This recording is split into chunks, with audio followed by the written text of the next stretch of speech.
YCP పార్టీకి కూడా ఈరోజు మీకు 11 సీట్లు ఇచ్చారు. మీరు ఎందుకు బాధపడతారు? జగన్మోహన్ రెడ్డి తప్పు చేశారని ఇచ్చారు అనుకుందాం, మీరు కరెక్ట్ చేసుకోండి, కరెక్ట్ చేసుకోండి. పొరపాటు చేశాము, ఈ పొరపాటును సర్దిద్దుకుందాము, కరెక్ట్ చేసుకోండి. రైట్, ఖచ్చితంగా కంటిన్యూ చేద్దాం. టైం అవుతుంది మనకు, ఒక నిమిషం తీసుకుందాం వాయిస్. ఫైనల్ ఒకే సెకండ్.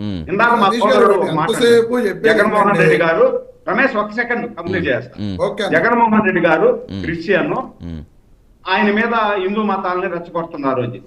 సంతోషం, మీరు చెప్పారు. జగన్మోహన్ రెడ్డి గారిని చెప్పండి. రైట్, మళ్ళీ అక్కడ వరకు మన ఎస్ ఎస్ కాదు, మళ్ళీ వేరే విధంగా ఒక నిమిషం సురేంద్ర గారు, ఎస్ ఎస్ కాదు ఒక్కసారి ఒక్క నిమిషం ఒక పాయింట్ అడుగుదాం, ఇంకో పాయింట్ లోకి వెళ్ళిపోతే ఇక్కడ మనకి అసలు ఏం ముందుకు నడవదు. నేను 4 గోడల మధ్య బైబిల్ చదువుతాను, నేను అన్ని మతాలను గౌరవిస్తాను. డెఫినెట్ గా అందరూ అన్ని మతాలకు గౌరవించాల్సిందే, అన్ని మతాలకు గౌరవించాల్సిందే, అన్ని మతాలకు విలువ ఇవ్వాల్సిందే. ఒక్క నిమిషం సురేంద్ర గారు మళ్ళీ అదే టాపిక్ తీసుకెళ్తుంటే మళ్ళీ దానికి వస్తున్నారు. ఒక్క నిమిషం కాదు రమేష్ గారు మనం వాడి గురించి కాదు, దీని గురించి మాట్లాడుకుందాం. ఇప్పుడు సేమ్ గురించి కాదు. ఒక్క నిమిషం సురేంద్ర గారు ఒక్క నిమిషం ప్లీజ్. సురేంద్ర గారు ఒక్క నిమిషం కాదు, పాయింట్ రైట్ చేసుకోవడం కదా ఇక్కడ మనం. రైట్ కాదు, ఎందుకన్నారు మీరు? కులాన్ని రెచ్చగొట్టడమే కదా. రైట్, ఒక్క నిమిషం. ఎస్ రమేష్ ఏంటండి మాట వినబడలా? ఏ కులాన్ని ఎవరు రెచ్చగొట్టారు? అసలు అంబటి రాంబాబు గారి ఇంటి మీదకి దాడి చేయవలసిన పని ఏంటి? 7 గంటల పాటు దాడి చేయవలసిన పని ఏంటి? 7 గంటల పాటు ఒక మనిషి మీద దాడి చేయవలసిన పని ఏంటి? అది తప్పు కాదా? కులాన్ని రెచ్చగొట్టారని చెప్తున్నారు. ఈ రాష్ట్రంలో ప్రభుత్వం లేదా? గోండా రాజ్యమా? జంగిల్ రాజు నడుస్తుందా? ఏం మాట్లాడుతున్నారు? ఒక మాజీ మంత్రి ఇంటి మీదకి 7 గంటల పాటు దాడికి వెళ్తారా మీరు?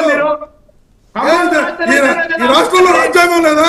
ఈ రాష్ట్రంలో ప్రభుత్వం లేదా? ఈ రాష్ట్రంలో శాంతి భద్రతలు లేవా? ఈ రాష్ట్రంలో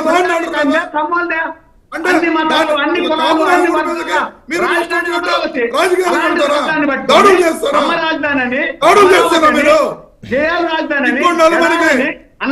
ప్రజలను పరిపాలించడానికి అధికారంలోకి వచ్చాం, దాడులు చేయడానికి కాదు. ఎస్ రమేష్ గారు, ఎస్ ఒక్క నిమిషం రమేష్ గారు. సరే దాడుల గురించి అది కాదు. ఒక్క నిమిషం రమేష్ గారు నిజంగా మీరు అధికారంలో ఉండగా మీరు అభివృద్ధి చేద్దాం అనుకున్నారు, సీమాంధ్రకు కానీ రాయలసీమకు కానీ చేస్తున్న దాంట్లో ఎవరు ఇక్కడ ఇప్పుడు వీళ్ళు వచ్చినారు తెన్నా ఆపేశారా?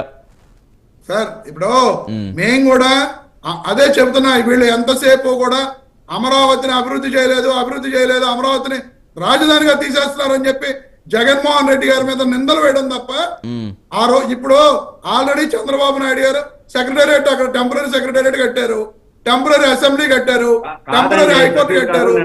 జగన్మోహన్ రెడ్డి గారు ఎలాగో బిల్డింగ్స్ ఉన్నాయి కదా.